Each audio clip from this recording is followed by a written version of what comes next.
स्वागत करते हैं आप सभी का आपके अपने YouTube चैनल जैकपुर पे। तो आज के इस वीडियो में हम लोग जो चैप्टर वाइज आप लोगों को ऑब्जेक्टिव करवा रहे हैं JCERT का क्वेश्चन बैंक से, ठीक है।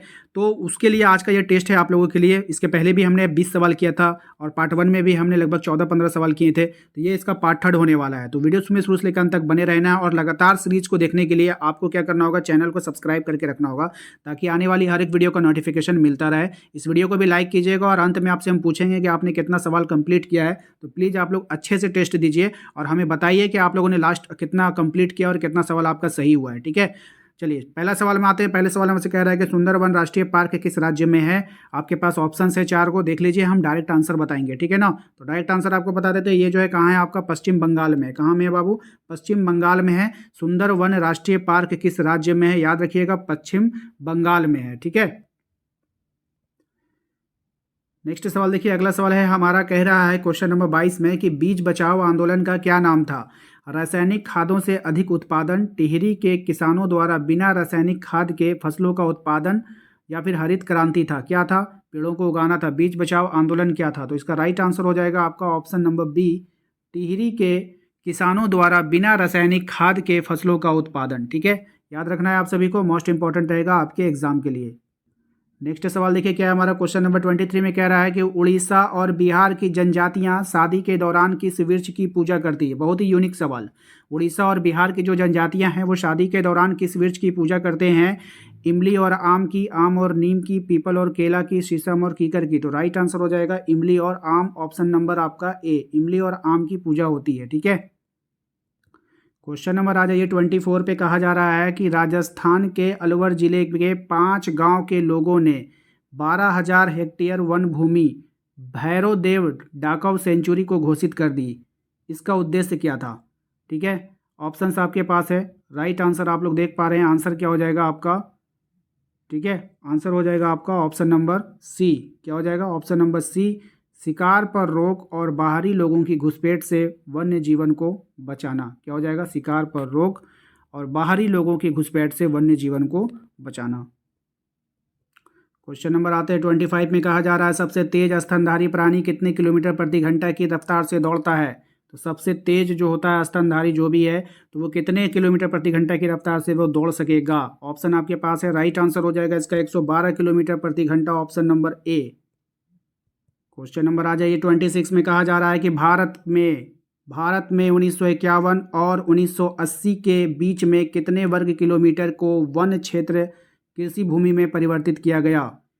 तो कितना किया गया था, ये इसको याद रखना है। राइट आंसर हो जाएगा 26,200 वर्ग किलोमीटर। याद रखिएगा ऑप्शंस बी, 26,200 किलोमीटर इसका राइट आंसर होगा। क्वेश्चन नंबर आता है 27 में। कहा जा रहा है कि 1952 में नदी घाटी परियोजना के कारण कितने वर्ग किलोमीटर क्षेत्रों को साफ करना पड़ा।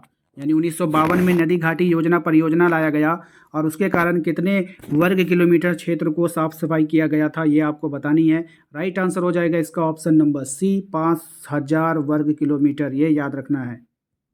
नेक्स्ट सवाल है हमारा, क्वेश्चन नंबर 28 में। कहा जा रहा है कि भारत में जैव उपजातियों की कितनी प्रतिशत संख्या पाई जाती है।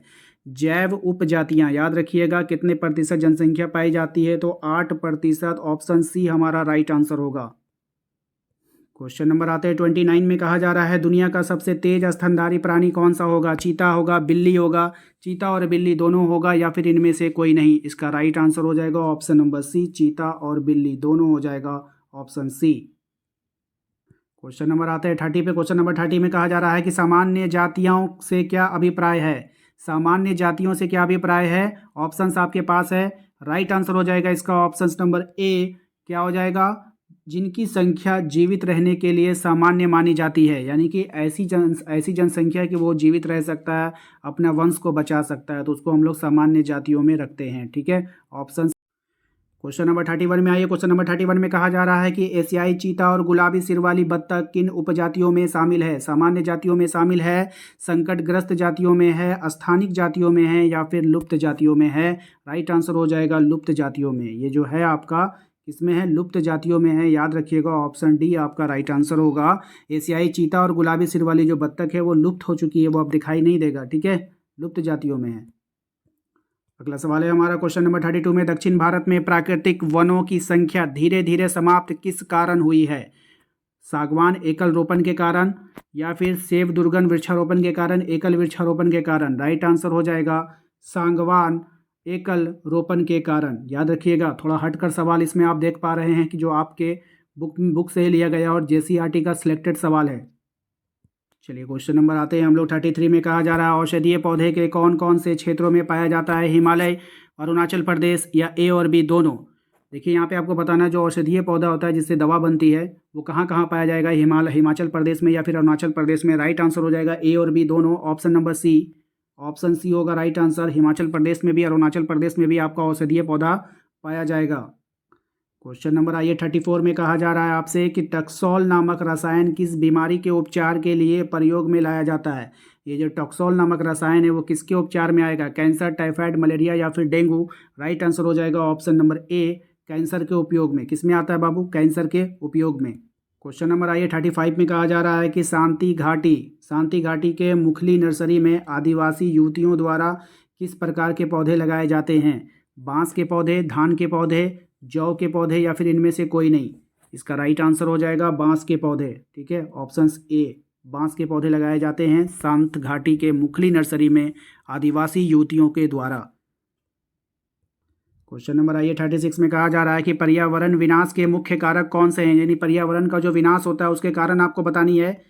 ऑप्शन आपके पास है संसाधनों का असमान बंटवारा, असमान उपयोग, रख रखाव की जिम्मेदारी में असमानता, इनमें से सभी। तो राइट आंसर हो जाएगा ऑप्शन डी, इनमें से सभी।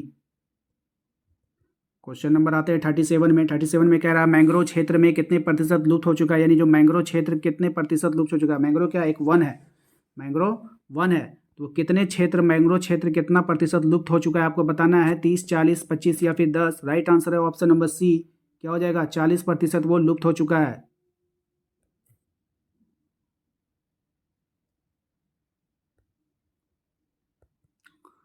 नेक्स्ट सवाल है हमारा क्वेश्चन नंबर 38 में। टक्सोल नामक रसायन पेड़ों के किस भाग से प्राप्त किया जाता है? तो टक्सोल नामक जो रसायन होता है ना बाबू, वो प्राप्त कहाँ से होता है वो आपको बतानी है। राइट आंसर बताइए इसका क्या होगा? तो टक्सोल नामक रसायन जो है पेड़ों के किस भाग से प्राप्त होता है? तो राइट आंसर हो जाएगा इनमें से सभी, उपरोक्त में से सभी हो जाएगा। पेड़ों की छाल से भी, पत्तियां से भी, टहनियों से भी, इसलिए ऑप्शन डी हमारा राइट आंसर होगा। नेक्स्ट सवाल है हमारा क्वेश्चन नंबर 39 को ध्यान से देखिए। कह रहा है धरातलीय जल क्षेत्र कितने प्रतिशत प्रदूषित है? जो धरातलीय जल है हमारा वो कितना प्रतिशत प्रदूषित है? राइट आंसर हो जाएगा 70%, ऑप्शन नंबर सी हमारा राइट आंसर है। यहाँ पे नेक्स्ट सवाल को देखेंगे। क्वेश्चन नंबर 40 में कह रहा है मध्य प्रदेश में कौन सा राष्ट्रीय उद्यान है? उल्टा पूछा है यहाँ पर, तो राइट आंसर हो जाएगा बांधवगढ़। कौन हो जाएगा? Bandhavgarh, option number D, Bandhavgarh राष्ट्रीय उद्यान। और सवाल कभी कभी हम लोग से पूछता था कि बांधवगढ़ राष्ट्रीय उद्यान कहाँ है? तो मध्य प्रदेश में है। तो क्वेश्चन कैसा भी पूछा जा सकता है, चाहे वो सीधा पूछे चाहे वो घुमाकर पूछे, आंसर तो सेम ही होगा। ठीक है, क्वेश्चन नंबर 41 पे आ जाओ। कह रहा है कि जिम कॉर्बेट नेशनल पार्क जो है वो किस राज्य में है? केरल में है, असम में है, उत्तराखंड में है, पश्चिम बंगाल में है? राइट आंसर हो जाएगा इसका उत्तराखंड में। तो जिम कॉर्बेट जो नेशनल पार्क है वो कहाँ है? उत्तराखंड में। जिम कॉर्बेट नेशनल पार्क कहाँ है? उत्तराखंड में। इसको ट्रिक से याद कर लो कि आप चाहे मेल हो चाहे फीमेल हो, आजकल तो जिम सभी का होता है ना, लड़कियों का भी जिम खुल चुका है, लड़कों का भी जिम खुल चुका है। तो आप अपने फ्रेंड को बोल रहे जिम करने चलना है कल से, तो वो कुछ बोल ही नहीं रहा है, सोच रहा है, तो तुम उसको क्या बोले? अरे भाई उत्तर दो जल्दी, मेरे सवाल का उत्तर दो, कल से चलेंगे हम लोग जिम करने। ठीक है, तो जिम कॉर्बेट नेशनल पार्क कहाँ है? उत्तर मांग रहे हो आप उससे, तो उत्तराखंड। ठीक है, याद रखना है सभी को। क्वेश्चन नंबर 42 पे आ जाइए। 42 में कह रहा है कि मानस बाग रिजर्व राष्ट्रीय उद्यान किस राज्य में है? मानव बाग रिजर्व राष्ट्रीय उद्यान। राइट आंसर हो जाएगा असम में। मानव बाग कहाँ पे है? मानव बाग रिजर्व राष्ट्रीय उद्यान असम में है। ठीक है, मानस है ना, मानस। तो मानस के मतलब होता है मानव, मानव लोग जो है शाम के वक्त, असम, असम मतलब क्या? शाम, शाम, शाम से असम। ठीक है, असम, असम को रिलेट कीजिए शाम से, असम को रिलेट कीजिए शाम से। तो मानस, मानस यानी मनुष्य, मनुष्य, ए मनुष्य कैसे बोलते थे ऋषि मुनि लोग? हे मनुष्य, मनुष्य तुम जो है शाम के वक्त मत जाना। कहाँ? बाग रिजर्व राष्ट्रीय उद्यान में। कहाँ मत जाना? बाग रिजर्व राष्ट्रीय उद्यान में। ठीक है, इसको ट्रिक से याद कर लेना। क्वेश्चन नंबर 43 पे आ जाओ। 43 में कह रहा है पेरिये बाग रिजर्व उद्यान भारत के किस राज्य में है? पेरियार। क्या है बाबू? पेरियार है। ऑप्शंस आपके पास है, राइट आंसर है इसका केरल। पेरियार कहाँ है बाबू? केरल में। पेरियार कहाँ है बाबू? केरल में है।